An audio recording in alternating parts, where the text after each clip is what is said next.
have those books that, though we recognize there may be faults in them, we are so attached to the plot, to the characters, to the ideas, whatever it may be, that we will simply not accept anyone else's bad opinion about that book.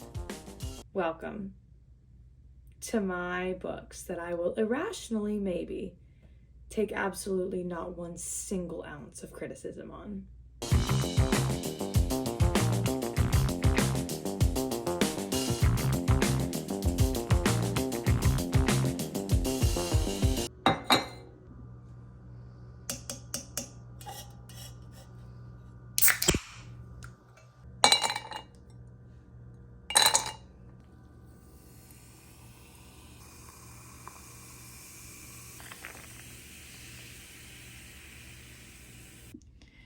Okay, let's film. Oh wow, this knot in my hair is so cute. Hey guys, welcome back to my channel, or welcome to my channel if you're new. My name is Ashton and we're gonna talk about books. I should pull out that one that I read like when I was in elementary school. Really make you guys blush. Oh shoot, my phone is dying.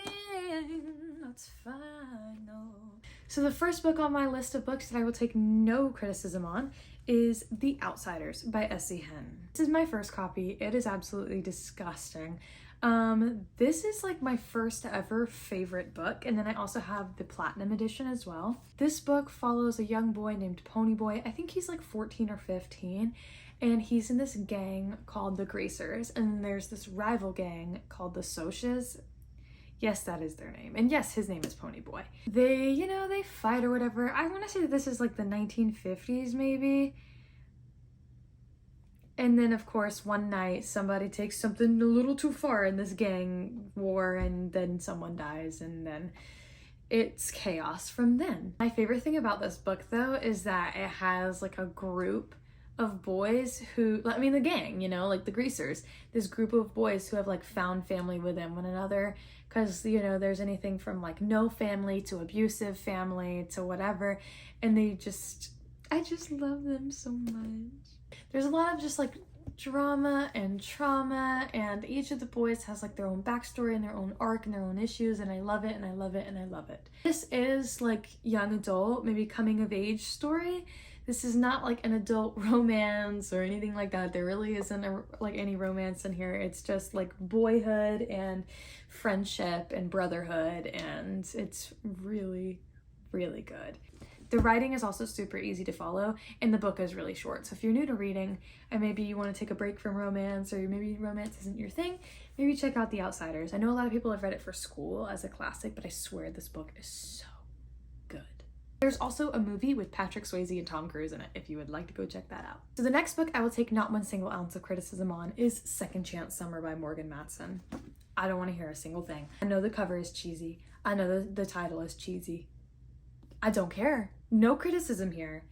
I don't know why I'm looking at the back of the cover like I've never read this book when I'm literally defending it with my life right now. The book follows Taylor, who has this fatal flaw of like running away from her problems, like don't we all? Her family used to spend every summer in the Poconos at this like summer house, like vacation house, and she had her besties for the resties there, Henry and Lucy. And then one summer like kind of like drama blows up, whatever, and she doesn't want to go back, and then like her siblings get too busy to go back, so her family stops going. But then her father gets diagnosed with cancer, and so he wants to go for like one last summer with them to kind of just like spend time together as a family. I don't care how like cheesy or generic it sounds, like this book is genuinely so good.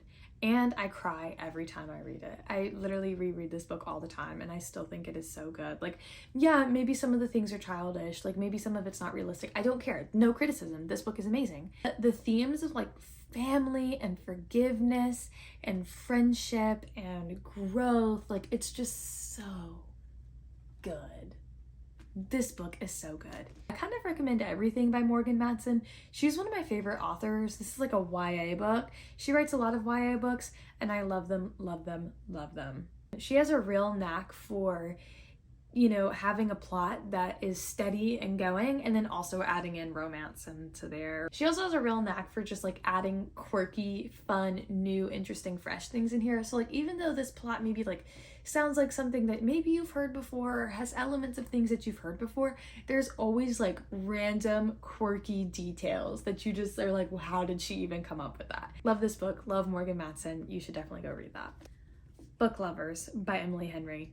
This book, y'all, this book is so good and it's so funny. And if you have criticism, don't. This book follows a literary agent named Nora. She pitches this book at the very beginning of the book. She pitches this book for a client to an editor named Charlie, and he rejects it because he's like, this setting is so unrealistic. Everything about this is so unrealistic. Ain't no way. Fast forward years later, he didn't pick up the book, but the book still is super successful. And Nora's sister is a huge fan of this book. So her and her sister go and actually visit the town that the book talks about. And there she runs into none other than grumpy editor Charlie. This is all about like the publishing industry and things like that. And like, I'm super interested in those things. So this book was just extra good for me. And if you're interested in the publishing industry or interested in publishing a book, definitely this book is so good. And the banter in this book is so funny. Amazing. 10 out of 10 out of 10 out of 10. Okay, another book I will take no criticism on. Another book I will take absolutely not one single ounce of criticism on. It's a whole series, actually. Listen, I know, okay? I know that this book has a lot of hype. I just don't care. Like, I know that this series has so much hype. I just don't care. It's that good. This series follows a girl named Avery. She gets inherited by like this super rich billionaire. The only condition is she has to go like move into the mansion, which like, be so for real. That's like nothing, babe. She's like, oh my gosh. I'm like, girl, shut up. Like, this is perfect. Like, are you kidding? Oh yeah, so sad. I have to move into this mansion with these super rich hot guys. Like, oh, this sucks. Girl, be for real. She has to move into the mansion with the family that was just disinherited by like the grandpa. So like that does kind of suck, but like, girl, be for real. The whole series is like solving a bunch of clues and it's just so good. I remember like Jennifer Lynn Barnes was actually saying how when she's stuck on a riddle or a clue, she actually solves it in real life and then goes into her book and writes it, which is just insane to me. Jennifer Lynn Barnes, her writing is masterful. Her writing is perfect. You need to go read these books and everything ever written by Jennifer Lynn Barnes. I said what I said and I meant what I said. No criticism. Another book / play that I will take absolutely no criticism on, Julius Caesar by Shakespeare. Julius Caesar was also in my last video, but I need to reiterate. Julius Caesar follows the tragedy /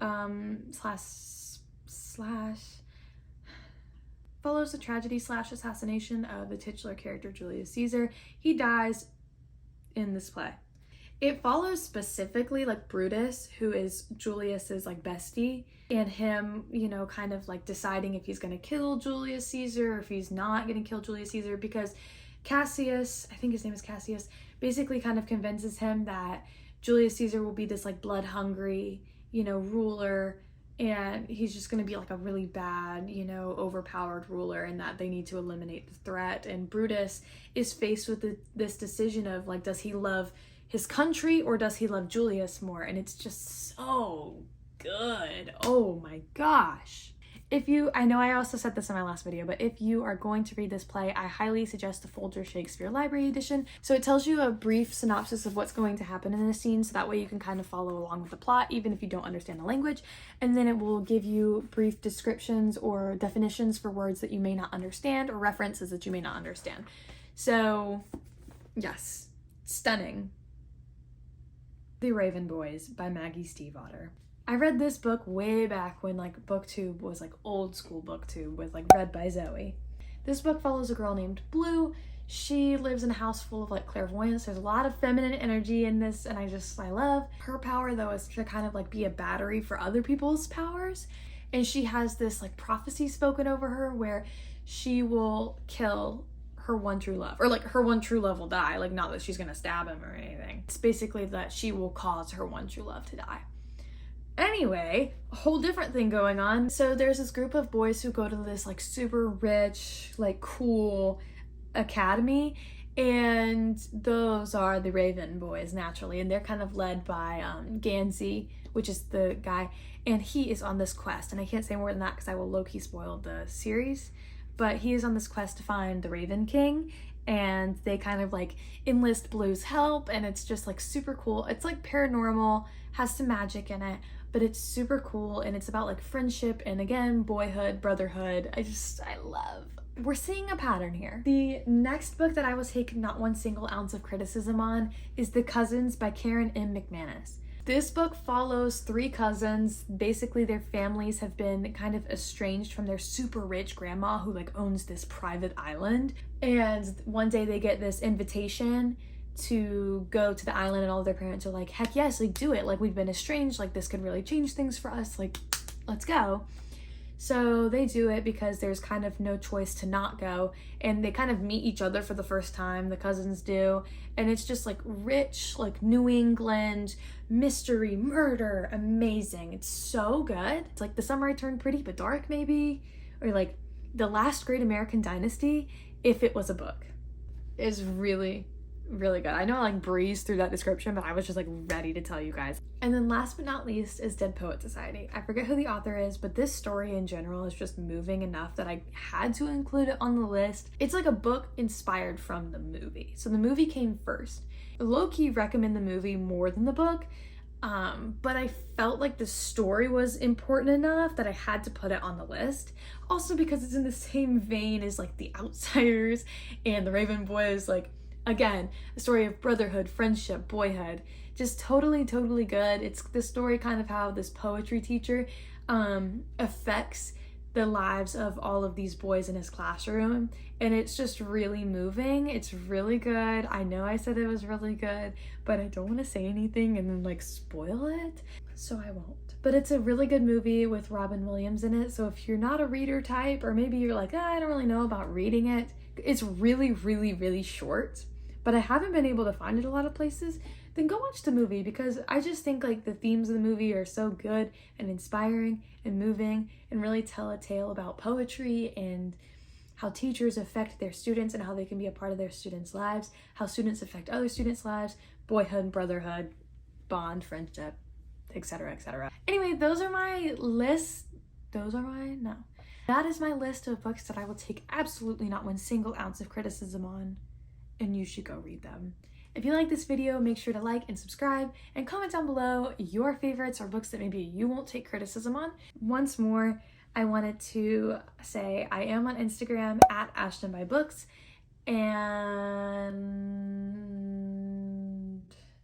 that link will also be in my bio, and then my Goodreads link will also be in my bio if you wanted to see what I was reading. I think that's everything I need to say. So yeah, okay. I will see you when I see you. Bye. Mwah.